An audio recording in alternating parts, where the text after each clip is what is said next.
Olá pessoal, nós somos alunos da Universidade de Pernambuco, da Escola Superior de Educação Física do curso de Bacharelado, e hoje nós vamos estar aqui apresentando os conceitos do processo de replicação do DNA até a mitose. Nosso grupo é composto por Caio César, Eduardo Lisboa, Matheus Gabriel, Tamires Machado e Tiago Damaso. Antes de apresentar o processo de replicação do DNA, é importante ter o conhecimento sobre alguns conceitos básicos da genética, e você pode ter acesso a esses conceitos com a videoaula já existente aqui no Consciência sobre Introdução à Genética parte 1 e parte 2.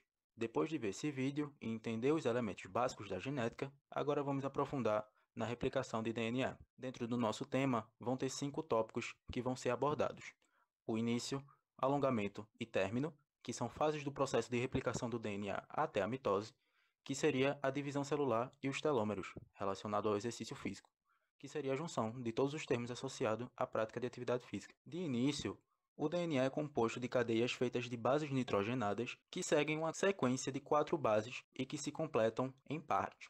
Tendo sempre uma cadeia oposta à outra, cada fita do DNA tem extremidades chamadas sentido 5 para 3 e 3 para 5, sendo opostas. A enzima helicase inicia o processo de replicação do DNA, separando a fita dupla, já que estas duas fitas são lidas em sentidos opostos e de acordo com as suas extremidades, 5 e 3 e 3 e 5, para uma replicação adequada. Sendo separadas, se forma uma forquilha de replicação, para que as fitas possam ser replicadas em seu próprio sentido, e servindo de molde para o pareamento de bases. Na fita 5 para 3, a enzima primase irá adicionar um pedaço de RNA, chamado de primer, sendo as bases desse RNA opostas às já encontradas nas fitas isoladas, completando a informação de cada base.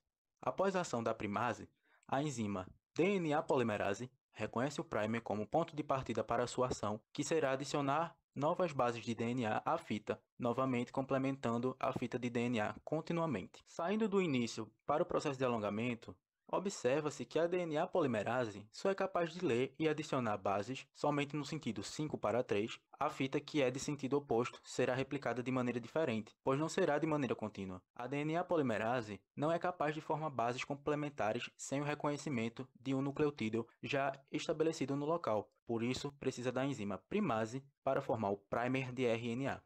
Com isso, no sentido oposto, em que a fita não pode ser feita de maneira contínua, a primase irá tornar diversos primers de RNA ao longo da fita, para só então a DNA polimerase adicionar as bases no sentido 5 para 3, que será denominado fragmentos de Okazaki. Ainda no processo de alongamento, assim que o novo DNA for gerado, haverá ação de uma enzima, a exonuclease, que por sua vez fará a função de remover o primer de RNA de ambas as fitas de DNA, e depois desse processo, a enzima DNA polimerase irá realocar nucleotídeos para preencher as lacunas que antes continham pedaços de RNA. Chegamos na fase de término da replicação do DNA. Após essas ações, outra enzima, dessa vez a enzima DNA ligase, irá promover a união dos fragmentos do DNA das duas fitas para que a partir disso se formem as duplas fitas contínuas de DNA. Lembrando que esse processo é semiconservativo, ou seja, ele conserva parte de uma molécula pré-existente na medida em que, a partir das ações enzimáticas, também produz uma nova molécula para se ligar. Dito isso, os segmentos de DNA já podem ser encaminhados para o processo de mitose celular. A mitose é uma divisão celular que ocorre nas células somáticas, que terá como resultado duas células filhas idênticas à célula-mãe. Ela é dividida em 4 fases, sendo elas a prófase, metáfase, anáfase e telófase. A prófase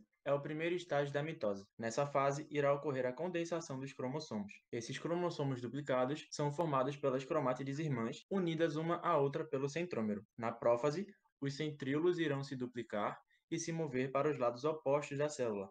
Logo em seguida, ocorre a formação do fuso mitótico, que se estende a partir dos centríolos e se liga aos centrômeros de cada cromossomo. É também na prófase que a membrana nuclear irá começar a se romper e desaparecer ao final. A segunda fase é conhecida como metáfase. Nessa fase, os centríolos já chegaram às pontas da célula e assim as fibras do fuso mitótico irão se posicionar no meio da célula, de um polo a outro, formando a placa equatorial do fuso mitótico. As duas últimas fases são a anáfase e a telófase.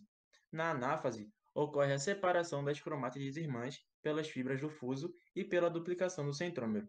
Feita essa separação, as cromátides irmãs voltam a ser cromossomos filhos. Já a telófase é uma fase que ocorre de forma contrária à fase da prófase, ou seja, nessa fase, teremos o ressurgimento da carioteca, a formação de dois novos núcleos, a desespiralização dos cromossomos, fazendo com que o DNA possa ser lido e o RNA ribossômico possa ser produzido, o surgimento do núcleo e o desaparecimento das fibras do fuso. Nessa fase, também ocorre a citocinese, que é justamente o processo de separação das células. Essa separação ocorre devido à formação de um anel contrátil feito de actina e miosina localizado entre as células. Esse anel vai fazer uma força centrípeta na célula, fazendo com que ela se separe, dando fim ao processo de mitose. O que são telômeros? Os telômeros são estruturas constituídas por fileiras repetitivas de proteínas e DNA não codificante que formam as extremidades dos cromossomos. Sua principal função é impedir o desgaste do material genético e manter a estabilidade estrutural do cromossomo. A principal substância que está associada aos telômeros é a enzima telomerase. Durante a replicação do DNA, ela reconhece a sequência repetitiva que compõe os telômeros através do template de RNA que vai alongar a fita líder na direção 5' 3', adicionando novos nucleotídeos. Feito isso, a fita descontínua é completada pela enzima DNA polimerase, que carrega um primer de RNA como subunidade, e dessa forma, os telômeros são replicados. Essa renovação nunca é exatamente completa, perfeita, havendo sempre uma perda. A telomerase consegue reaver boa parte do material de proteção, mas sempre falta um pouco. Então, em cada ciclo de replicação, o DNA perde um pouco do seu telômero. Quando essa perda atinge a região codificante do DNA, a célula entra em apoptose, que é uma morte programada para evitar que o dano seja sistêmico. O maior problema que enfrentamos hoje em dia e que está relacionado com a conservação dos nossos telômeros é o aparecimento das doenças crônicas. Com as descobertas nesse campo, conseguimos aprender que a alimentação, nível de atividade física, saúde mental e até as relações sociais influenciam o comprimento dos telômeros. Dito de outro modo, quem vive refém do estresse e dos maus hábitos tende a ficar com os telômeros mais curtos, algo capaz de comprometer a renovação celular e, por extensão, a qualidade e a expectativa de vida, aumentando assim o risco do surgimento das doenças crônicas. Por isso, é tão importante praticar exercícios físicos. O exercício pode ajudar a minimizar o excesso de gordura corporal e acelerar o processo de eliminação de resíduos, o que pode reduzir o estresse oxidativo e ajudar a preservar o DNA, incluindo os telômeros. E com isso, podemos envelhecer de forma mais saudável, cuidando dos nossos telômeros de forma a garantir a longevidade deles. Muito obrigado. Se você gostou, deixe um gostei, comente, compartilhe com os amigos e se inscreva para receber mais desse tipo de conteúdo.